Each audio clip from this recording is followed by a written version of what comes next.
जी नमस्कार, स्वागत है आप सभी का फिजिक्स पाठशाला के इस यूट्यूब चैनल पर। मैं रवि रंजन और आज के इस वीडियो लेक्चर में हम लोग शुरू कर लेंगे अपना अल्टरनेटिंग करंट। ये हमारे ख्याल से एनसीईआरटी का चैप्टर नंबर 7 है। चैप्टर नंबर 7 में आप देखिएगा, आपको ये चैप्टर जो है देखने को मिलेगा अल्टरनेटिंग करंट। हालांकि हम लोगों ने करंट के बारे में एक बार पहले पढ़ रखा है, लेकिन जो कुछ भी हम लोगों ने पढ़ा था वो सब का सब जो था तकरीबन जो है डीसी करंट के लिए हम लोगों ने बात किया था, यानी कि डायरेक्ट करंट के लिए। लेकिन याद रखिएगा, कुछ कॉन्सेप्ट जो होता है वो दोनों में सिमिलर ही चलता है। लेकिन चूंकि आपको पहले ये बात डेफिनेशन के रूप में हम बता रखे हैं, जब करंट हम पढ़ा रहे थे तो उस समय आपको ये बात बता रखे थे कि अल्टरनेटिंग करंट जो होता है ना, उसमें डायरेक्शन और मैग्नीट्यूड, यानी कि करंट का जो दिशा है और करंट का जो मात्रा है, परिमाण है, जब लगातार बदलते रहता है तो हम ऐसे करंट को बोलते हैं अल्टरनेटिंग करंट। वो परिवर्तन किसी भी रूप में हो सकता है, लेकिन सामान्य तौर पे हम लोग बात करते हैं साइन वेव के रूप में हमारा करंट का जो वैल्यू होता है वो परिवर्तित होता है। तो चूंकि करंट के बारे में बहुत सारा बात हम लोग पहले से पढ़ रखे हैं, कुछ जानकारी हम लोगों ने पिछला जो चैप्टर था अपना इंडक्शन वगैरह ये सब चीज़ में हम लोगों ने पढ़ रखा है। मैग्नेटिक इफेक्ट वाला जो है उसमें हम लोगों ने पढ़ रखा है, कैपेसिटर वगैरह हम लोगों ने पढ़ रखा है। तो एक तरह से अल्टरनेटिंग करंट में आपको ये तमाम चीज़ों का कुछ कुछ बातें जो है देखने को मिलेगा। तो हम आगे इस चैप्टर को जब पढ़ना शुरू करेंगे, माने जब हम इस चैप्टर में आगे बढ़ेंगे तो उसमें आपको ये तमाम फार्मूलाज वगैरह जो है देखने को मिलेगा। इसलिए पूरा बात को रिवाइज करके उसके बाद इसको पढ़िए तो आपको थोड़ा अच्छा से ये बातें समझ में आएगा। ठीक है, तो आइए शुरू करते हैं। आज जो हमारा जो चैप्टर है, जो मूल बातें हैं उसको हम शुरू करते हैं। हमारा चैप्टर का नाम है अल्टरनेटिंग करंट। और अल्टरनेटिंग करंट का हम एक फॉर्मेलिटी के लिए एक डेफिनेशन हमने दे रखा है यहाँ पर। और ये वही डेफिनेशन है जो डेफिनेशन आप करंट, जब करंट इलेक्ट्रिसिटी पढ़े थे वहां पर जो पढ़े थे वही डेफिनेशन यहाँ पर है ना, उसी को हमने रिपीट किया है। The current in which its direction and magnitude continuously changes with respect to time. जब समय के साथ करंट का डायरेक्शन और मैग्नीट्यूड बदले, दैट मीन्स यहाँ पर अगर मान लीजिए हम एक ग्राफ आपको बना करके दिखावे, और ये ग्राफ जो है इधर मान लीजिए ये टाइम को रिप्रेजेंट कर रहा है, लेट अस सपोज ये टाइम को रिप्रेजेंट कर रहा है, और ये जो है करंट को रिप्रेजेंट कर रहा है। मान लीजिए करंट या वोल्टेज, क्योंकि जब तक आप वोल्टेज नहीं दोगे तब तक करंट भी तो नहीं आएगा। तो करंट या वोल्टेज को रिप्रेजेंट कर रहा है, और ये अगर लगातार इस तरह से चेंज हो रहा है तो आप इसको अल्टरनेटिंग करंट बोलिएगा। अगर इस वोल्टेज की बात किया जाए तो इस वोल्टेज को भी आप अल्टरनेटिंग वोल्टेज कहिएगा, प्रत्यावर्ती वोल्टेज कहिएगा। जो अल्टरनेटिंग करंट से जुड़ा हुआ वोल्टेज होता है उस वोल्टेज को अल्टरनेटिंग वोल्टेज हम लोग कह सकते हैं। और इसमें आपको देखने को मिल रहा होगा कि इसका जो डायरेक्शन ऑफ मोशन, डायरेक्शन जो है करंट का, ये बार बार चेंज हो रहा है, और इसका जो टाइम है वो भी टाइम के साथ। तो स्वाभाविक बात है कि ये आपका जो ग्राफ है ये अल्टरनेटिंग करंट का ग्राफ है। और अल्टरनेटिंग करंट में जो चीजें बदल रहा है, बार बार जो बदल रहा है, इसको निकालने के लिए, दैट मीन्स अल्टरनेटिंग करंट का जो इक्वेशन होता है वो इक्वेशन आपका होता है आई बराबर आई जीरो साइन ओमेगा टी। ये अल्टरनेटिंग करंट का समीकरण है। एक बात आप इसको नोट कर लीजिए दिमाग में। और ये फार्मूला अभी हम प्रूफ कर दे रहे हैं। ये फार्मूला दरअसल आया कहाँ से, ये हम प्रूफ कर दे रहे हैं, लेकिन ये वाला वैल्यू जो है, ये जो इक्वेशन है आपको हमेशा अब याद रखना पड़ेगा। ये प्रत्यावर्ती करंट का ये इक्वेशन है, ठीक है, और ये समीकरण आपको याद रखना है। दरअसल ये वेव जो चल रहा है ना, ये तरंग जो चल रहा है, इस तरंग का ही ये समीकरण है। और तरंग के समीकरण में ये जो होता है आप देखते हो तो इसको बोलते हैं एम्पलीट्यूड, ये आयाम है। और एम्पलीट्यूड के रूप में ये जो आपको आई जीरो देखने को मिल रहा है, आई जीरो जो देखने को मिल रहा है, इसको आप बोल सकते हैं peak value, value current. Peak value current का मतलब होता है धारा का उच्चतम मान, धारा का उच्चतम मान या धारा का शिखर मान, धारा का उच्चतम मान या धारा का शिखर मान। ये आई बराबर आई जीरो साइन ओमेगा टी जो फॉर्मूला है उसमें आई का मान तो आप समझ जाओगे ये अल्टरनेटिंग करंट है। आई जीरो का मतलब ये होता है, मतलब आपका ये जो मैक्सिमम वैल्यू है, ये जो मैक्सिमम वैल्यू यहाँ से आप देख रहे हो, या नीचे के डायरेक्शन में भी जो मैक्सिमम वैल्यू हो गया, तो इसी मैक्सिमम वैल्यू को हम लोग बोलेंगे आई जीरो। सिमिलरली अगर वोल्टेज का भी आप इक्वेशन लिखोगे तो भी बराबर आपका जो हो जाएगा भी zero sine omega T. Alternating voltage की बात कर रहे हैं अब, जितना भी बातें चलेगा अब वो सब का सब अल्टरनेटिंग करंट, अल्टरनेटिंग वोल्टेज, इसका बात चलेगा। तब भी जीरो को आप क्या बोलोगे, पिक वैल्यू वोल्टेज। जैसे कि यहाँ पर आई जीरो को बोले हैं पिक वैल्यू करंट, वैसे ही V0 को हम लोग क्या बोलेंगे, पिक वैल्यू वोल्टेज, याद रखिएगा इस बात को, पिक वैल्यू वोल्टेज इसको बोलेंगे। तो हमारा अल्टरनेटिंग करंट जो है वो क्या है, कैसे हम इसको डिफाइन करते हैं वो आपके सामने है। बस ये पॉइंट जो है, एक एक्स्ट्रा पॉइंट आपको भी तत्काल में याद रख लेने हैं, ठीक है। इस पॉइंट को हम अभी आगे जाकर के जो है इसको वेरीफाई करेंगे, अभी आपको बताएंगे ये पॉइंट है क्या, ठीक ना, लेकिन इसको तत्काल में आप याद रख लेंगे। तो चलिए शुरुआत कर लेते हैं अल्टरनेटिंग करंट का। ये जो पूरा का बात पूरा जो हम लोग शुरू करने वाले हैं, पढ़ने वाले हैं, इसका पहला जो पेज है इसका आप स्क्रीनशॉट लो और यहाँ से आप नोट्स बनाना स्टार्ट कर दो। तो एक ये रहा बात। अच्छा, अब आगे बढ़ते हैं, और आगे बढ़ने के दरमियान आगे बढ़ने के बाद हम लोग सबसे पहले वही काम करेंगे जो अभी आपको बताया हमने क्या करना है। तो सबसे पहले हमें करना क्या है, अल्टरनेटिंग करंट का जो फार्मूला हम लोगों ने अभी देखा था उस फार्मूला को अभी हमें ड्राइव कर लेना है। तो ड्राइव करने के लिए क्या करना है, आप जनरेटर देखे होंगे और जनरेटर का ही ये पूरा जितना भी प्रक्रिया चलेगा वो अल्टरनेटिंग करंट का जो जनरेटर होता है ना, उस जनरेटर के आधार पे ही ये तमाम चीज़ों का डिस्कशन हम करने वाले हैं।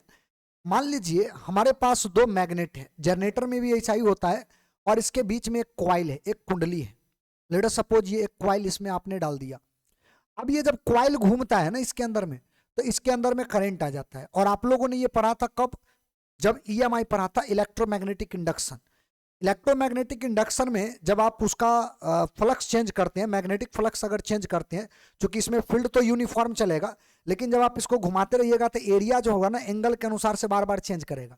इसका जो एरिया होगा वो एरिया एंगल के अनुसार से क्या होगा, बार बार चेंज करेगा। तो बार बार जब चेंज करेगा तो स्वाभाविक बात है कि इस कुंडली से एसोसिएटेड यानी कुंडली से जुड़ा हुआ जो चुंबकीय फ्लक्स होगा उसका भी वैल्यू लगातार परिवर्तित होते रहेगा। तो चुंबकीय फ्लक्स अगर लगातार बदलेगा तो उसके अंदर में ईएमएफ आ जाएगा, और चूंकि ये बार बार चेंज हो रहा है तो आपका जो ईएमएफ आएगा वो अल्टरनेटिंग ईएमएफ आएगा, जिसको अब हम लोग नाम देंगे अल्टरनेटिंग वोल्टेज। तो उसको अल्टरनेटिंग वोल्टेज बोलेंगे, और अल्टरनेटिंग वोल्टेज से जुड़ा हुआ जो करंट होगा उसको अल्टरनेटिंग करंट बोलेंगे। दैट मीन्स ये डिवाइस हम लोगों को जो भी करंट देगा वो करंट अल्टरनेटिंग करंट कहलाएगा। तो सबसे पहले तो हम ये पता कर ले कि इससे जुड़ा हुआ जो चुंबकीय फ्लक्स होगा वो क्या होगा। तब बेसिकली हम लोग पहले से जानते हैं मैग्नेटिक फ्लक्स, मैग्नेटिक फ्लक्स, चुंबकीय चुंबकीय फ्लक्स। चुंबकीय फ्लक्स का जो फॉर्मूला होता है, चुंबकीय फ्लक्स का जो फॉर्मूला होता है वो आप पढ़े होंगे, बी इंटू ए। यूनिफॉर्म वे में जब हम लोग बात करते हैं तो उस समय हमारा यही रहता है, लेकिन साथ में हमने एक कॉस थीटा भी बताया था, कॉस थीटा भी इसके पास होता है। तब बी ए कॉस थीटा भी इसका जो है फार्मूला का ही एक हिस्सा है, ठीक है। तो ये तो हमारा चुंबकीय फ्लक्स का ये फार्मूला होता है। हमको ये चुंबकीय फ्लक्स का जो वैल्यू है ना, वो चेंज होता हुआ जो वैल्यू है वो हम लोगों को कैलकुलेट करना है। लेकिन एक बात याद रखिएगा, इस फार्मूला में आप गौर कीजिएगा, चेंज हो कौन रहा है, बी और ए तो हो नहीं रहा है। मैग्नेटिक फील्ड कांस्टेंट है, क्योंकि नॉर्थ साउथ पोल आपने रख रखा है एक नेचुरल मैग्नेट का, प्राकृतिक चुंबक का रख रखा है। और एरिया, इसका एरिया जो भी होगा वो एरिया तो वही रहेगा। तो चेंज होगा कौन, थीटा, क्योंकि बार बार जब आप घुमाइएगा तो थीटा का जो वैल्यू होगा वो चेंज होगा। और थीटा का वैल्यू कितना चेंज होगा, तो जो भी इसका एंगुलर वेलोसिटी आप लोगे, जिस वेलोसिटी के साथ इसको आप घुमाओगे उस अनुसार से ये चेंज करेगा। तो आप लोगों ने एक बात पढ़ा था कि कोई भी अगर मान लो वस्तु सर्कुलर मोशन करे, वृत्तीय गति करे, तो कितना वो एंगल ट्रेवल करेगा। तो एंगल कितना ट्रेवल करेगा वही एंगल हम यहाँ पे लाके रख देते हैं। एक बात बताइए, आप लोग चूंकि पढ़े हैं कि एंगुलर डिस्प्लेसमेंट जो होता है वो एंगुलर डिस्प्लेसमेंट होता है एंगुलर वेलोसिटी बट्टा टाइम। ये बड़ा सिंपल फार्मूला है, जैसे कि आप लोग उल्टा लिख दिए। एंगुलर वेलोसिटी जो होता है ये होता है आपका एंगुलर डिस्प्लेसमेंट बट्टा टाइम। मतलब जैसे चाल बराबर जो होता है ना दूरी बट्टा समय, तो वही दूरी बट्टा समय है, बस फर्क ये है कि ये आपका एंगुलर वेलोसिटी है और ये आपका एंगुलर डिस्प्लेसमेंट यानी कि थीटा है। टाइम तो आपका वही रहता है। तो आपने ये वाला फार्मूला पढ़ा होगा, अगर नहीं पढ़ा है तो अभी आप ध्यान में रखना। इसीलिए हम यहाँ से एंगल चाहे तो निकाल सकते हैं, थीटा बराबर क्या हो जाएगा, ओमेगा इंटू टी, यही आ जाएगा। हम इस वैल्यू को उठा करके यहाँ पर रख देते हैं, इसको इक्वेशन 1 मान लेते हैं तत्काल में, और इसके ऊपर रख देते हैं। इससे क्या होगा कि फ्लक्स का वैल्यू बदलता हुआ जो है ओमेगा के अनुसार, माने कोणीय वेग के अनुसार से जो भी फ्लक्स का वैल्यू बदल रहा है वो वैल्यू हमको यहाँ पर मिल जाएगा। तो यहाँ से क्या करेंगे, फ्रॉम फ्रॉम इक्वेशन 1। समीकरण 1 पर ये वैल्यू को उठा के रखते हैं तो हमारा जो चुंबकीय फ्लक्स का वैल्यू आएगा ये आएगा बी ए कॉस थीटा और थीटा की जगह पे आ जाएगा ओमेगा टी। ये हमारा चुंबकीय फ्लक्स का वैल्यू आ गया। ठीक है, ये हमारा चुंबकीय फ्लक्स का वैल्यू आ गया। अब ऐसा करते हैं कि हम इस इक्वेशन को डिफरेंशिएट कर देते हैं समय के रिस्पेक्ट में, टाइम के रिस्पेक्ट में।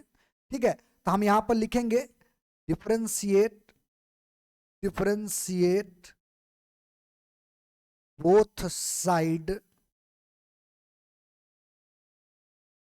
विद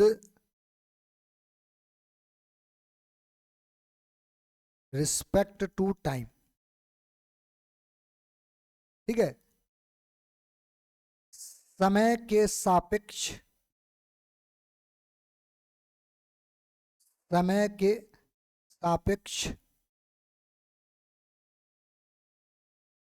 दोनों ओर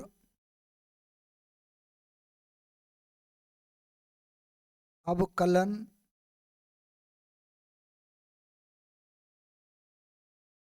करने पर, दोनों ओर समय के साथ अगर आप डिफरेंशिएशन करते हैं तो देखिए क्या होगा। यहां पर differentiation of phi B upon D T, ये तो चुंबकीय फ्लक्स का डिफरेंशिएशन हो गया। और इधर जो आएगा वो आ जाएगा B into a magnetic field into area और इंटू कॉस ओमेगा टी और अपॉन डी टी। याद कीजिए, आपको शुरू में ही हमने बताया है कि चुंबकीय क्षेत्र, मैग्नेटिक फील्ड और एरिया ये कांस्टेंट टर्म है। तो कांस्टेंट टर्म जो होता है वो डिफरेंशिएशन से बाहर हो जाता है। और एक बात और आप याद कीजिए, ये जो आपको देखने को मिल रहा है ये आपका जो है मैग्नेटिक फ्लक्स का जो rate of change of magnetic flux होता है, इसको हम लोग ईएमएफ बोलते हैं माइकल फैराडे के नियम से। ठीक है, तो हम पहले थोड़ा आगे बढ़ करके इस चीज को पूरा अच्छा से वेरीफाई कर लेते हैं, तब आपका हम स्क्रीनशॉट दिलवा देंगे। तो हम एक बात यहाँ पर आपको पहले बता दें, चूंकि आप लोग ईएमएफ बराबर एक फार्मूला पर होंगे, माइकल फैराडे का नियम जो था उस अनुसार से D phi B N into D phi B बट्टा डी टी ऐसा था। अगर आप एन का वैल्यू 1 ले लो ना, एन का वैल्यू अगर आप 1 ले लो तो आपका जो यहाँ से वैल्यू आ जाएगा ईएमएफ का, ये आ जाएगा D phi B upon D T. अगर हम इसका जो वैल्यू है 1 ले लेते हैं तो हमारा जो डाटा आएगा कुछ इस प्रकार से आ जाएगा, है कि नहीं। तो अगर आप यहाँ पर, अच्छा ये माइनस रहेगा, माइनस को छोड़ना नहीं है, माइनस को रख देना है। तो माइनस डी फाइव बी बट्टा डी टी अगर लिखोगे तो इसके जगह पे तो हम ईएमएफ लिख सकते हैं, ईएमएफ। लेकिन ईएमएफ जो है माइनस में लगा देना, क्योंकि आपका माइनस नहीं था, पहले वाला जो समीकरण था उसमें माइनस नहीं था। अच्छा, अब बात यह है कि बराबर के बाद अगर जाओ तो बी ए बाहर हो जाएगा डिफरेंशिएशन से। डिफरेंशिएशन के अंदर में बचेगा cos omega T upon D T. और इसका अगर आप डिफरेंशिएशन करोगे, यहां से बी ए, ठीक है, इसका जो वैल्यू आएगा, यहां से जो वैल्यू आएगा, अगर आप चाहे तो एन का वैल्यू 1 नहीं भी ले सकते हो, ध्यान रखना एन का वैल्यू 1 2 3 कुछ भी हो सकता है। हम यहाँ पर 1 लिए हैं माने एन को हटाने के लिए। अगर आप चाहो तो एन को यहाँ पर रख सकते हो, कोई ज्यादा इफेक्ट नहीं डालेगा हमारे ऊपर। ठीक है, चूंकि वो भी कांस्टेंट होता है। तो एक बात बताइए, कॉस थीटा का डिफरेंशिएशन होता है क्या? कॉस का जो डिफरेंशिएशन होता है वो तो होता है आपका माइनस साइन, ये चीज आप जानते हैं। और चूंकि यहाँ पर थीटा नहीं बल्कि ओमेगा टी है, तो टी का जो कॉफिशिएंट होता है वो मल्टीप्लाई हो जाता है, मल्टीप्लाई चला जाता है जब हम डिफरेंशिएशन करते हैं। तो हमारा ये डिफरेंशिएशन टोटल जो आएगा कॉस ओमेगा टी का आएगा। ये डिफरेंशिएशन ऑफ फंक्शन का इस्तेमाल किए हैं हम।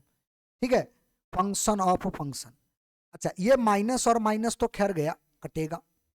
तो ईएमएफ बराबर बचेगा बी ए इंटू ओमेगा और साथ में साइन ओमेगा टी। और ये बेसिकली ईएमएफ जो है इसी को आप वोल्टेज बोलते हैं, अल्टरनेटिंग वोल्टेज। यही जो आया ना, इसी को हम लोग बोलेंगे एसी वोल्टेज, मतलब अल्टरनेटिंग करंट का वोल्टेज। ठीक है, इसको अल्टरनेटिंग करंट वोल्टेज आप इसको बोल सकते हो, वोल्टेज। तो स्वाभाविक बात है कि जब इस इक्वेशन को थोड़ा और क्लियरली लिखेंगे तो ये आपका भी कहलाएगा, क्योंकि ये वोल्टेज है तो इसी को हम भी बोल देते हैं तत्काल में, अल्टरनेटिंग वोल्टेज। और याद रखिएगा, ये टोटल का टोटल वैल्यू जो है कांस्टेंट है और ये वोल्टेज का ही वैल्यू है, लेकिन ये मैक्सिमम वैल्यू है, अधिकतम वैल्यू है। आप यहां पर इसके जगह पर भी 0 लगा दीजिए और आपका ये साइन ओमेगा टी तो रहेगा ही रहेगा। हम यही बात आपको पहले बता रखे हैं कि आपका जो अल्टरनेटिंग वोल्टेज है उसका ये फार्मूला होता है। ये हमने आपको पहले बताया है, ठीक है, ये आपको हम पहले बता रखे हैं। चलिए, हमको करंट चाहिए, तो करंट ना लाने के लिए from Ohm's law, from Ohm's law, Ohm के नियम से। चलिए, तो ओम का नियम क्या बोलता है? तो ओम का नियम तो सीधा कहता है V बराबर आई आर होता है। हमको चाहिए करंट, इसीलिए करंट बराबर जो होगा वो V अपॉन आर होगा। और हम लोग जानते हैं कि V का फॉर्मूला अभी जस्ट निकाले हैं, ये है V0 sine omega T upon R. R बोले तो रजिस्टेंस, V बट्टा आर ये भी तो कांस्टेंट है और ये भी एक करंट का वैल्यू आएगा। और चूंकि मैक्सिमम वोल्टेज देकर के रेजिस्टेंस से डिवाइड कर रहे हो, इसलिए आपका करंट भी मैक्सिमम आएगा, डेट मीन्स I0 आएगा और ये साइन ओमेगा टी आएगा। और यही फार्मूला तो हम अल्टरनेटिंग करंट का पहले लिख चुके हैं। तो आपका क्या ये फार्मूला का इसका जो है डेरिवेशन हो गया। ये अल्टरनेटिंग करंट का समीकरण है, ये अल्टरनेटिंग वोल्टेज का समीकरण है जो आपको याद रखनी है, ठीक है। तो आपको करना क्या है, पहले तो इसका स्क्रीनशॉट ले लेना है, ये जो पेज है इस पेज का स्क्रीनशॉट ले लेना है, इस पेज का। उसके बाद जो दूसरा पेज है इसका भी स्क्रीनशॉट ले लेना है और आपको याद रखना है कि अल्टरनेटिंग करंट का इक्वेशन क्या है और अल्टरनेटिंग वोल्टेज का इक्वेशन क्या है। अब ये बार बार ये इसका इस्तेमाल किया जाएगा आगे जा करके, तो पहले आप शुरुआती दौर से ही इन तमाम चीजों को पहले अच्छा से तैयार कर लो, ठीक है। तो ये आपका अल्टरनेटिंग करंट है। चलिए, अब आते हैं कुछ बातें जो है अल्टरनेटिंग करंट के रिस्पेक्ट में आपको याद रखना है, जो कि ऑब्जेक्टिव में आपको पूछता है कि प्रत्यावर्ती धारा में क्या क्या चीजें हैं। कुछ चीजें जो आपको याद रखना है, बहुत ज्यादा आपको याद नहीं करवाएंगे, कुछ बातें याद करना है। लेकिन याद रखना, ये जो चैप्टर है इसमें आपको समीकरण बहुत ज्यादा देखने को मिलेगा, ठीक है। समीकरण जो है, और वो समीकरण आपको याद करना पड़ेगा, वो आपको याद भी रहना चाहिए, प्रैक्टिस में पूरा करना पड़ेगा, ठीक है। चलिए, कुछ पॉइंट आप याद कर लो, जैसे कि इंडिया में अल्टरनेटिंग करंट अगर सप्लाई हो रहा है तो उसका वोल्टेज कितना होता है, तो 220 वोल्ट होता है अपने भारत में। अलग अलग देश में अलग अलग उसका वोल्टेज होता है, लेकिन अपने भारत में जो है वो कितना होता है, 220 वोल्ट। घरेलू उपयोग के लिए ध्यान रहे, ये जो हम लिखवा रखे हैं घरेलू उपयोग के लिए, इंडस्ट्री के लिए नहीं। इंडस्ट्री के लिए तो ज्यादा होगा, 440 वोल्ट या उससे भी ज्यादा हो सकता है, लेकिन घरेलू उपयोग के लिए हमारे घरों में जो सप्लाई वोल्टेज होता है वो कितना होता है, 220 वोल्ट। और जो वोल्टेज सप्लाई होता है उसका फ्रीक्वेंसी होता है 50 हर्ट्ज। अभी आपने जो समीकरण देखा था वो करंट का समीकरण था, लेकिन गौर कीजिएगा तो वो वेव का समीकरण था। तो अल्टरनेटिंग करंट एक तरह से वेव है, तरंग है, एक तरह से क्या है, ये वेव है, तरंग है, ठीक है। इसीलिए आपको अल्टरनेटिंग करंट का फ्रीक्वेंसी पूछता है, तो अपने इंडिया में जो फ्रीक्वेंसी है वो कितना है, 50, ठीक है, 50 हर्ट्ज। फ्रीक्वेंसी का मतलब होता है नंबर ऑफ ऑसिलेशन, ये जो ऊपर नीचे कर रहा है इसको बोलते हैं ऑसिलेशन। एक चक्कर पूरा करने में जो लगा टाइम होता है उसको बोलते हैं टाइम पीरियड, ठीक है। तो एक सेकेंड में ये 50 बार ऊपर नीचे करे तो उसको बोलेंगे, इसका जो फ्रीक्वेंसी है वो कितना है, 50 हर्ट्ज है। तो ये फ्रीक्वेंसी होता है अल्टरनेटिंग करंट का, जो अपने हिंदुस्तान में सप्लाई किया जाता है। और इसका डाटा आपको याद रखना है, ऑब्जेक्टिव में पूछ सकता है। अब जो इंपॉर्टेंट पॉइंट है जो हमारे ख्याल से कई बार पूछा है वो आप याद रखिएगा। कुछ कन्वर्जन डिवाइस का नाम आपको याद रखना है। एसी करंट को डीसी करंट में कन्वर्ट करने वाला जो यंत्र होता है उसको बोलते हैं रेक्टिफायर। ये इलेक्ट्रिकल डिवाइस है, आप इलेक्ट्रॉनिक्स में पढ़िएगा, ठीक है। इलेक्ट्रॉनिक्स में जब हम बताएंगे मॉडर्न फिजिक्स में, तो उस समय रेक्टिफायर आप पढ़ेंगे। और डीसी को जो एसी में कन्वर्ट करता है उसको हम इन्वर्टर बोलते हैं, या व्युत्क्रम परिवर्तक या परिवर्तक नाम देते हैं इसको, ठीक है। इन्वर्टर जो होता है, हालांकि वो दोनों काम करता है, लेकिन हम इन्वर्टर जिसको बोलते हैं ना ओरिजिनल रूप में, वो डीसी को एसी में कन्वर्ट करता है, यानी कि बैटरी के करंट को अल्टरनेटिंग करंट में वो कन्वर्ट करता है। और जो अल्टरनेटिंग करंट को बैटरी वाला करंट में कन्वर्ट करता है उसको रेक्टिफायर बोलते हैं। जैसे अपना मोबाइल फोन का चार्जर, तो मोबाइल फोन का चार्जर क्या है, रेक्टिफायर है, ठीक है। घरों में जो इस्तेमाल करते हैं वो इन्वर्टर है, ठीक है। तो याद रखिएगा, एसी को डीसी में कन्वर्ट करेगा रेक्टिफायर, दृष्टकारी हिंदी में बोलेंगे। और डीसी को एसी में कन्वर्ट करेगा इन्वर्टर, इसको व्युत्क्रम परिवर्तक इसका नाम देंगे। और अल्टरनेटिंग करंट का जो सिंबल है वो ये है, माने टेढ़ा इस तरह से चले तो इसी को बोलते हैं अल्टरनेटिंग करंट का ये सिंबल है। इसको घेर दो, इधर इधर लाइन खींच दो, ये अल्टरनेटिंग करंट का सिंबल है, ठीक है। ये पॉइंट आपको याद रखने हैं, इसका भी आप स्क्रीनशॉट ले लो। चलिए, ये तो रहा आपका कॉमन बात है जो आपको विशेष तौर पर याद रखने चाहिए। ये पूरा पॉइंट जो है आपको याद रखना चाहिए। अब आते हैं कि अल्टरनेटिंग करंट में अगर देखिएगा तो बार बार करंट का वैल्यू, डायरेक्शन, ये सब चीज बार बार चेंज हो रहा है, बार बार इसका वैल्यू जो होता है वो चेंज कर रहा है। बार बार जब इसका वैल्यू चेंज कर रहा है तो आपसे पूछेगा कि करंट का एवरेज वैल्यू क्या होगा। एवरेज वैल्यू जो होगा करंट का क्या होगा, ये आपसे पूछेगा। तो एवरेज निकालने के लिए जो इसका मैथमेटिकल फार्मूला होता है वो ये फार्मूला होता है जो आपको याद रखने हैं। ये एवरेज निकालने का मैथमेटिकल फार्मूला खास करके अल्टरनेटिंग करंट में। जैसे देखिए, अल्टरनेटिंग करंट में क्या होता है कि करंट आपका इस तरह से चेंज होता है, ऐसे चेंज होगा, ये टाइम होगा और ये करंट होगा, सही है। तो अगर हम एक चक्कर पूरा की बात करें, पूरा की बात करें यहां से यहां तक, एक चक्कर में अगर देखोगे तो इसका जो टाइम पीरियड हम लेंगे, यहां से यहां तक का पूरा जो टाइम होगा वो टाइम होगा टी। ये पूरा का पूरा जो टाइम होगा वो टाइम कितना हो जाएगा, ये टाइम हो जाएगा टी। ठीक है, यहां से यहां तक का जो पूरा टाइम होगा उसको टी लेंगे। तो आधा चक्कर के लिए जो हम टाइम लेंगे वो t/2 कर लेंगे, उसको टाइम पीरियड, आवर्तकाल, एक चक्कर जो टाइम लगता है उसको टाइम पीरियड बोलते हैं। आधा चक्कर के लिए क्या लोगे आप, t/2 लोगे। तो एक बात बताइए, अगर एक चक्कर पूरा करवा दिए पूरा, तो एक प्लस होगा एक माइनस होगा, दोनों को जोड़ दोगे तो एवरेज जो आएगा वो क्या आएगा, 0 आ जाएगा। तो पूर्ण चक्कर के लिए अगर ये फॉर्मूला लगा करके आप निकालोगे ना, तो आपका अल्टरनेटिंग करंट का एवरेज मान जो आएगा वो क्या आएगा, 0 आ जाएगा पूरा चक्कर के लिए। हाफ साइकिल के लिए आपका 0 नहीं आएगा। तो हम क्या करते हैं कि हाफ साइकिल के लिए निकालने का क्या प्रक्रिया है वो आपको सिखा देते हैं। फुल साइकिल के लिए आप लोग खुद निकाल लेना, और खुद निकालना क्या वो आपके लिए होमवर्क रहेगा। ठीक है, तो हम क्या करते हैं ना, यहां से ये फार्मूला का इस्तेमाल करेंगे। चलो कोई बात नहीं, ये फार्मूला का हम इस्तेमाल करेंगे, और इस फार्मूला का इस्तेमाल करके हम लोग निकालेंगे सबसे पहले हाफ साइकिल के लिए। ठीक है, हाफ साइकिल, अर्ध चक्र के लिए। माने कहने का मतलब ये होता है कि हम पूरा एक चक्र के लिए नहीं निकालने जा रहे हैं, आधा चक्र के लिए पहले निकालने जा रहे हैं, बाद में जाकर के फुल चक्र।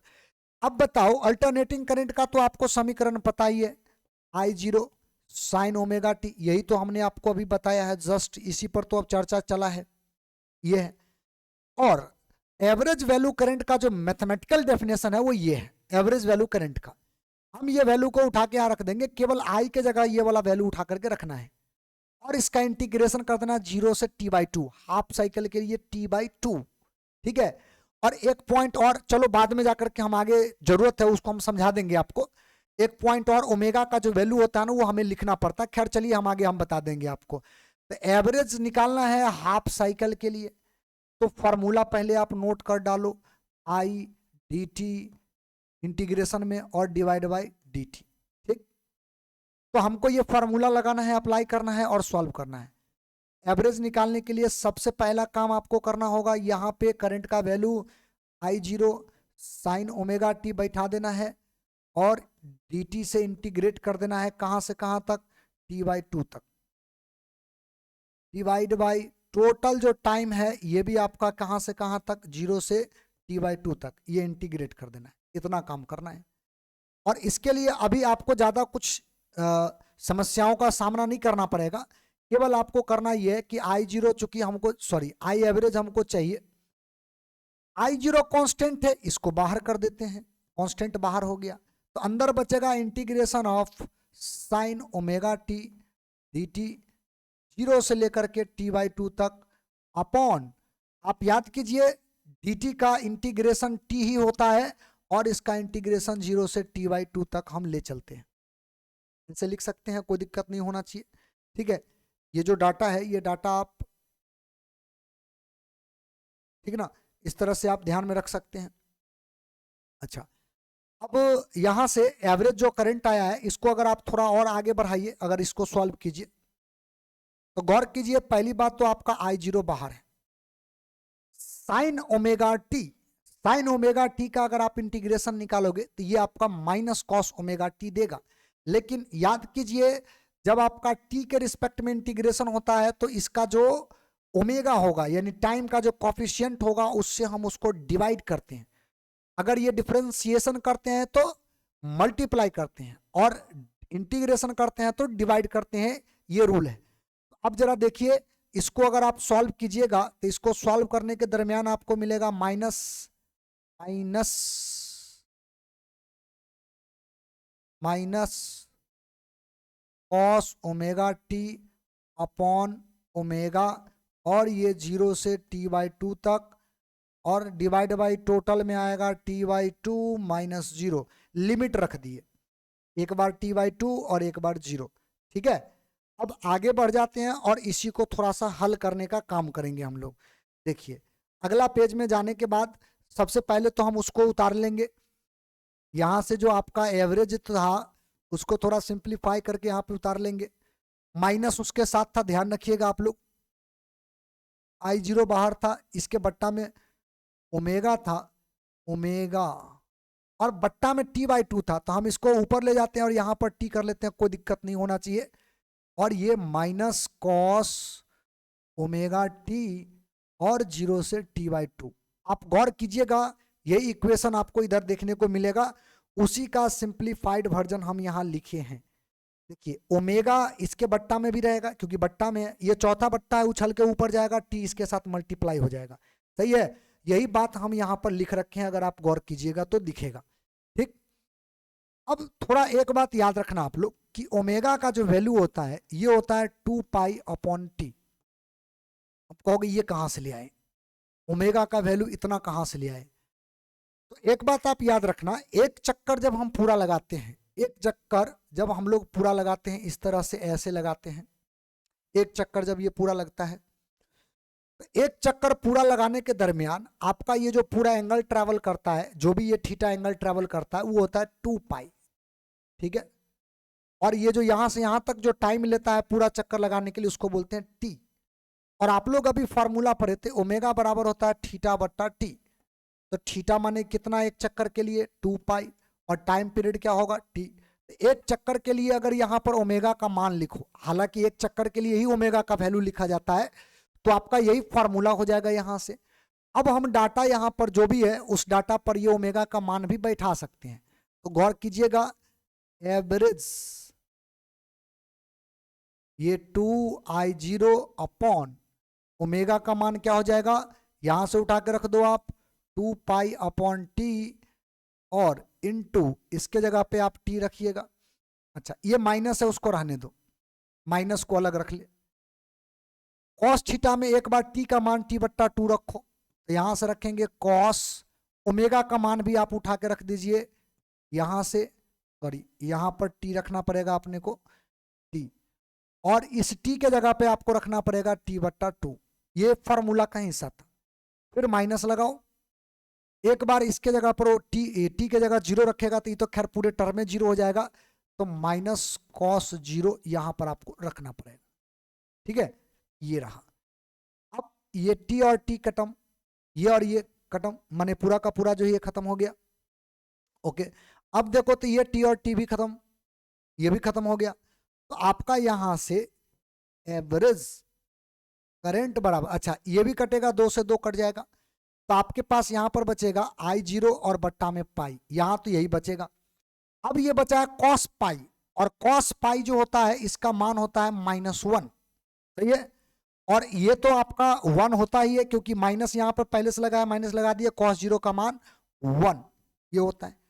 अब अगर आप इसको सॉल्व करेंगे तो एवरेज करंट बराबर जो आपके पास आएगा, देखिए -1 +2 सॉरी प्लस -2 -1 -2 -1 और -1 दोनों को अगर जोड़ दो तो -2 और -2 आ जाएगा, तो सीधे तौर पे आपका आ जाएगा 2 और ऊपर में क्या है I0 और डिवाइड बाई I। ये जो आपका एवरेज करंट आया है किसके लिए आया है, ये करंट जो आया है वो हाफ साइकिल के लिए आया है, हाफ साइकिल के लिए। अगर आप फुल साइकिल के लिए निकालना चाहते हो, फुल साइकिल, अगर फुल साइकिल के लिए निकालना चाहते हो तो आपका जो एवरेज करंट का मान आएगा ये 0 आएगा, और आप सेम तरीका से जैसे इंटीग्रेट किया वैसा ही इंटीग्रेशन कर देना। केवल इंटीग्रेशन का जो लिमिट है ना, जो हम अभी आपको लिख करके बताए हैं 0 से t/2, आप 0 से t कर देना, आपका यही वैल्यू आएगा, 0 जो हम लाए हैं वही आएगा। आप कैलकुलेट कर लेना, ये आप लोगों का होमवर्क रहा। सेम काम करना है, जैसे लिखा है a बराबर हाफ साइकिल, आप b में लिख देना फुल साइकिल के लिए, आप लगा दो, यही फार्मूला लगा देना, सारा चीज सेम, खाली बस 0 से t कर देना। मतलब जो कैलकुलेशन करना है एकदम यही करना है, खाली वैल्यू जब t रखने का आएगा, जब t रखने का जो बारी आएगा, तो आप t के जगह पर t/2 के जगह पे आप t रख देना। ठीक है, तो इससे क्या होगा कि आपका फार्मूला आ जाएगा और उसका वैल्यू 0 आएगा 100%, आप देख लेना। तो औसत वैल्यू के लिए पहले आप इसका स्क्रीनशॉट लो और इसको आप याद रखना, ये प्रक्रिया को तैयार रखना प्रैक्टिस करके। याद करने का मतलब ऐसा नहीं है कि एक एक लाइन रट लेना है। चलिए, इसका भी आप क्या कीजिए, स्क्रीनशॉट जो है इसका भी आप स्क्रीनशॉट ले लीजिए। तो ये जो पेज है इसका पहले आप स्क्रीनशॉट लो, और तो इससे क्या होगा कि फुल साइकिल के लिए जो भी वैल्यू आएगा वो आपका निकल जाएगा। ठीक ना, तो अपना इसको कैलकुलेट आप कर लेना, ये जो टर्म है इसको आप कैलकुलेट कर लेना, जो भी टर्म आएगा वो आपको कैलकुलेशन करना है, उसको आप कैलकुलेट कर लेना। चलिए, अब आगे बढ़ते हैं। हमारा जो अगला जो टर्म होगा उसमें हम लोग कैलकुलेशन कुछ और करेंगे, और कैलकुलेशन अब हम लोगों को जो करना है वो है root mean square value current, इसको सॉल्व करना है। पहले तो ये जान लें कि root mean square value current है क्या। ये जो शब्द है, ये पूरा शब्द को आप देखना, रूट वर्गमूल की बात कर रहा है, मीन माने एवरेज की बात कर रहा है, और स्क्वायर, स्क्वायर तो आप समझ रहे हो कि एवरेज का स्क्वायर। तो एवरेज तो अभी जस्ट हम लोगों ने निकाला है ना, आई डी टी बट्टा इंटीग्रेशन डी टी, ये एवरेज निकाला है, इसको केवल स्क्वायर कर देना है, इसके ऊपर रूट लगा देना है, इसी का नाम पड़ गया root mean square value current. यानी कहने का मतलब मैथमेटिकली अगर आप इसको डिफाइन करो तो इसका मैथमेटिकल डेफिनेशन ये होगा। मैथमेटिकल डेफिनेशन बोले तो उसका फार्मूला, और वही उसका डेफिनेशन हो जाता है। ठीक ना, ये आपको इसी तरह से नोट कर देना है। तो root mean square value current का मतलब होता है ओवर रूट और करंट का स्क्वायर और इसका एवरेज। मीन का मतलब एवरेज, इसलिए इसका नाम होता है धारा का वर्ग मध्य मूल मान हिंदी में, और इसी को शॉर्ट में लिखते हैं VRMS या IRMS, करंट का RMS। RMS का मतलब रूट मीन स्क्वायर। ठीक है, तो ये आपको मैथमेटिकल डेफिनेशन याद रखना है। अब हमको फॉर्मूला प्रूफ करना है, एक पूरा का पूरा जो आप देख रहे हो अल्टरनेटिंग करंट का जो ये समीकरण होता है, इसके लिए याद रखिएगा इस बात को कि हमारे घरों में जो सप्लाई करंट होता है वो root mean square value current ही होता है। ठीक है, अल्टरनेटिंग करंट का जो root mean square value current होता है वही सप्लाई होता है, उसी का कैलकुलेशन किया जाता है। इसका मतलब उसका वैल्यू ज्यादा कम हो सकता है और फ्लक्चुएट करता भी है, ये आप लोग अनुभव किए भी होंगे, है ना। तो आइए हम लोग कैलकुलेट करते हैं धारा का वर्ग मध्य मूल मान, और ये इक्वेशन बदलने वाला है नहीं, अल्टरनेटिंग करंट का इक्वेशन जो था वही रहेगा, ये चेंज करने वाला है नहीं, ये तो वही रहेगा। हमको केवल आप माने यहाँ पर ध्यान दीजिएगा कि हमको केवल करना क्या है कि इसी इक्वेशन का इस्तेमाल करके आरएमएस करंट निकालना है। ठीक है, तो हम आरएमएस करंट निकालेंगे, तो एक बात याद रखिएगा, इसमें जो आरएमएस करंट निकलता है वो फुल साइकिल का निकलता है। एवरेज करंट फुल साइकिल का 0 होता है, लेकिन आरएमएस करंट जो आएगा फुल साइकिल का, वही करंट हमारे घरों में सप्लाई होता है, उसी का कैलकुलेशन किया जाता है। वही आप देखिएगा बिजली बिल वगैरह में जो भी है आरएमएस वोल्टेज, या फिर 220 वोल्ट जो था वो आरएमएस वोल्टेज ही था, अल्टरनेटिंग करंट का आरएमएस वोल्टेज ही होता है। ठीक ना, उसी प्रकार से करंट जो सप्लाई होता है वो आरएमएस करंट ही होता है, जो हम लोग उसमें देखते हैं। उसका वैल्यू फ्लक्चुएट करके आगे पीछे हो सकता है। चलिए आगे बढ़ते हैं और आरएमएस करंट हम निकालते हैं। तो सबसे पहली बात तो यह है कि आरएमएस का हमारे पास जो फार्मूला है वो फार्मूला लिख लेंगे, जो है वो लिख देंगे रूट अंडर, फिर यहां से देख लीजिए इंटीग्रेशन आई square D T upon integration D T. ठीक है, अच्छा अब क्या करना है, यहां से वैल्यू पुट कर देना है। तो वैल्यू पुट कर देना है, तो वैल्यू में क्या रखना है, आई का मान। आई का मान रखोगे तो I0 साइन ओमेगा टी यही रखना है, और चूंकि यहाँ पर आई नहीं है बल्कि आई का स्क्वायर है तो टोटल का स्क्वायर करना पड़ेगा, और ये dt जैसे है वैसे लगा दो। फिर नीचे आपका dt जैसे है वैसे रहेगा, 0 से लेकर के t तक, 0 से लेकर के t तक, ये इंटीग्रेशन करना। अब इंटीग्रेशन करने के दरमियान आपको क्या करना पड़ेगा, इसको पहले सॉल्व करना पड़ेगा, क्योंकि इसमें स्क्वायर है तो आपको स्क्वायर के अनुसार से चलना पड़ेगा। तो ध्यान दीजिएगा यहाँ पर I R M S is equal to root under integration 0 से लेकर के t तक, यहाँ पे I0 का स्क्वायर होगा और sine square omega T into D T upon integration D T 0 से लेकर के t तक। इसमें क्या है ना कि पहले कैलकुलेशन करना हमारे लिए बड़ा आसान इसलिए था क्योंकि पहले वाला जो इक्वेशन था ना, उस पहले वाले इक्वेशन में आप गौर करेंगे तो साइन स्क्वायर नहीं था। अभी वाला जो इक्वेशन है इसमें साइन स्क्वायर आ गया है। तो साइन स्क्वायर को जब तक आप नहीं हटाइएगा, जब तक आप साइन स्क्वायर को नहीं हटाइएगा तब तक आपका ये जो है कभी सॉल्व हो नहीं सकता है। तो साइन स्क्वायर को सबसे पहले आपको हटाना पड़ेगा और इसके जगह पर कोई और ऐसा फॉर्मूला रखना पड़ेगा जो कि इजी वे में इंटीग्रेशन करने योग्य बन जाए। तो हम यहां पर आपको बताते हैं कि एक फॉर्मूला होता है साइन स्क्वायर थीटा बराबर, साइन स्क्वायर थीटा बराबर एक फॉर्मूला होता है 1 माइनस कॉस 2 थीटा अपॉन 2। ये एक फार्मूला होता है जो आपको याद रखनी है और इसी फार्मूला का जो है हम अभी इस्तेमाल करेंगे और इसी फार्मूला का इस्तेमाल करके हम अभी जो है इसको ड्राइव करने वाले हैं। तो आरएमएस करंट जो होगा उसको हम लोग इसी फार्मूला का इस्तेमाल करके अभी जो है ड्राइव करने वाले हैं। तो इसी तर्ज पर ये फार्मूला को आप पहले लिखिए, I R M S equal to root under, पहली बात तो इंटीग्रेशन से I0 का स्क्वायर बाहर हो गया।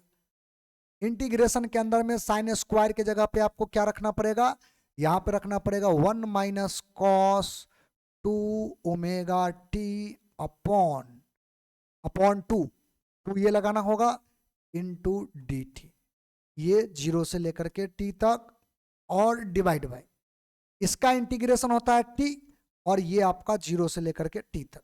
ठीक है, ये रहेगा। अब देखो कैलकुलेशन करने में सुविधा होगा, ये 2 को हम बाहर कर सकते हैं। तो आई आर एम एस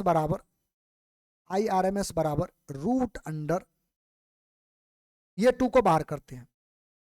अच्छा, ये t और -0 करोगे तो t -0 t ही रहेगा, तो हम यहाँ पर डायरेक्ट लिख लेते हैं I0 का स्क्वायर डिवाइड बाई 2 और साथ में t भी रहेगा, इसका t 2 बाहर हो गया, इसका t इसके साथ ही रह गया। तो अब 1 माइनस कॉस ओमेगा टी बचेगा।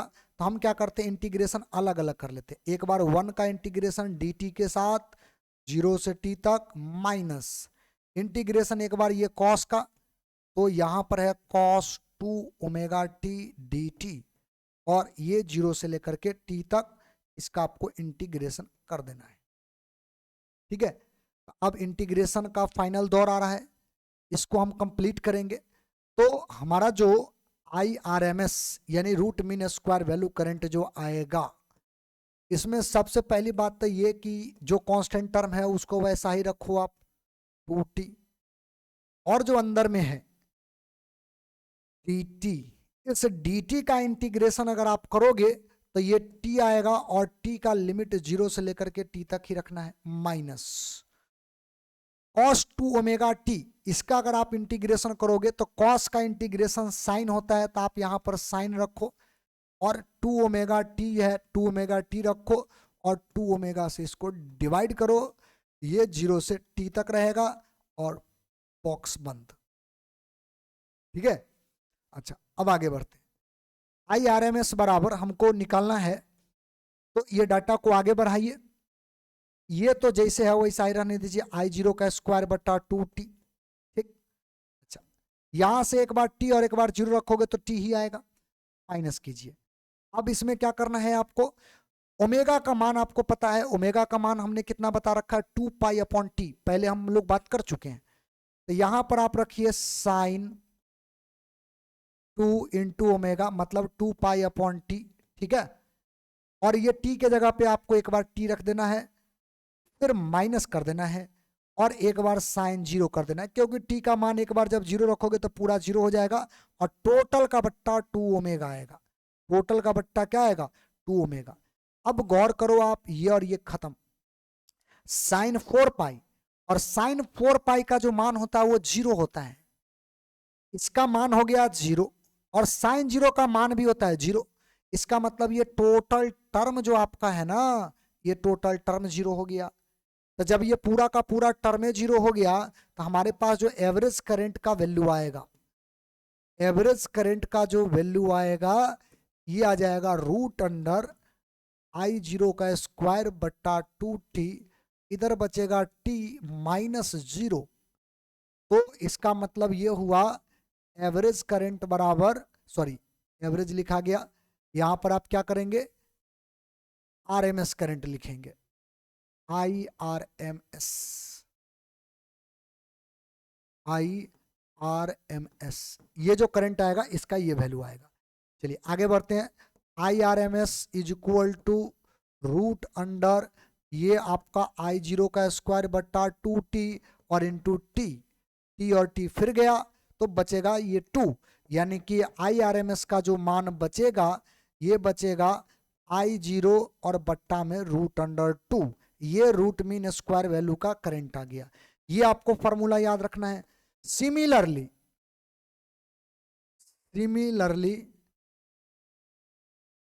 ठीक है, आप क्या कर सकते हैं कि वोल्टेज का भी फॉर्मूला लिख सकते हैं। रूट मीन स्क्वायर वोल्टेज का फॉर्मूला हो जाएगा V0 अपॉन रूट अंडर 2। ये यार आपको ये बात तो याद रखना है कि आपका जो I0 और V0 जो है, I0 या V0 जो है, यहाँ पर V0, ये V0 को बोलते हैं peak value voltage, peak value voltage, peak value voltage, यानी आप इसको बोलेंगे हिंदी में वोल्टेज का शिखर मान या उच्चतम मान, उच्चतम मान। तो ये रूट मीन स्क्वायर वैल्यू का जो है ये इक्वेशन है जो आपको याद रख लेने हैं। ये कई बार पूछा भी है, प्रूफ करने के लिए भी पूछा है, तो स्वाभाविक बात है कि बड़ा माने इंपॉर्टेंट क्वेश्चन है आपके परीक्षा के पॉइंट ऑफ व्यू से, और थोड़ा कैलकुलेटिव है। 2-4 बार प्रैक्टिस करोगे वो पूरा तैयार हो जाएगा। ठीक है, तो आज का जो क्लास है जो अल्टरनेटिंग करंट का, इसको हम यहीं पर आज समाप्त करते हैं। पहले आप क्या कीजिए, स्क्रीनशॉट फटाफट लीजिए। इसका स्क्रीनशॉट सबसे पहले आप लो, पहला पेज, फिर उसके बाद पेज नंबर 2, इसका आप स्क्रीनशॉट लो। इस पेज का कैसे लिखना आप ध्यान रखना, यहां से पहले तो एक बार लिखना है, ये लास्ट में लिखना है। ठीक है, चलिए इसके बाद आपका जो आखिरी का पेज है इसका आप स्क्रीनशॉट लो और इसको तैयार कर लेना। तो आज का जो बात हमने बताया है अल्टरनेटिंग करंट में, इसको एकदम बढ़िया से पहले आज मैंने तैयार कर लेना। फिर अब जो है हम लोग अल्टरनेटिंग करंट में जो सर्किट इस्तेमाल करते हैं, जो हम लोग परिपथ में चीजें जोड़ते हैं, जैसे इंडक्टर जोड़ते हैं, कैपेसिटर जोड़ते हैं, ठीक ना, रजिस्टर जोड़ते हैं, तो इन तमाम चीजों को अब हम लोग पढ़ेंगे। और कुल मिलाकर के सर्किट एलिमेंट जो पढ़ेंगे और जोड़ जाड़ करके जो हम लोग पढ़ेंगे, तो 7 सर्किट पूरा का पूरा जो है हम लोग देखेंगे अल्टरनेटिंग करंट में। और वो सातों का अलग अलग रेजिस्टेंस, इंपेडेंस, ये सब चीज का इक्वेशन वगैरह हम लोग निकालना देखेंगे। और मूल रूप से अगर देखिएगा ना तो वही हमारे लिए बड़ा इंपॉर्टेंट होता है, तो उसको हम लोग अगला जो लेक्चर होगा उसमें कवर करेंगे। आज का जो क्लास है इसको यहीं पर समाप्त करते हैं। इसको आप तैयार लेकिन निश्चित रूप से कर लीजिएगा, अल्टरनेटिंग करंट का ये बड़ा ही महत्वपूर्ण भाग है। ठीक है, तो अब हम लोग मिलेंगे फिर शेष बातों के लिए अगला जो लेक्चर होगा उस लेक्चर में।